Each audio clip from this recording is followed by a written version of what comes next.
Alamin natin ang mga kaganapan sa mundo ng international sports scene. Narito ang report ni teammate Carl Velasco.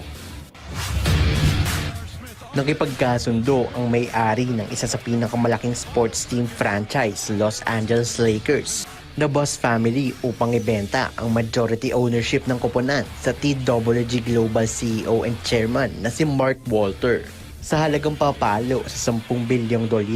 Yan ang kinumpirma ng ESPN kung saan napagkasundoan na mananatili sa pamilya Boss ang 15% minority share ng koponan. Dagdag pa rito, mananatili bilang governor ng Lakers ang kasalukuyang presidente na si Jeanie Buss. Hawak ng pamilya Buss ang prangkisa magmula noong 1979 kung saan nakaligom sila ng 11 NBA championships. Inangat din nila ang Lakers franchise sa limelight matapos pagsuotin ng Lakers uniform ang mga prominenteng NBA stars tulad nila Magic Johnson, Kareem Abdul-Jabbar, Shaquille O'Neal, Kobe Bryant, LeBron James at marami pang iba.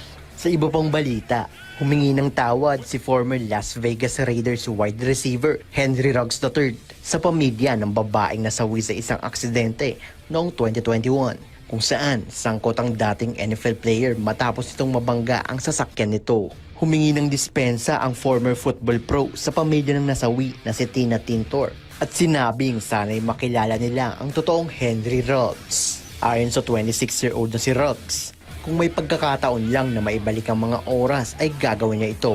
Umaasa din siya na makabalik sa professional scene kung sakaling makalaya sa Agosto ng susunod na taon.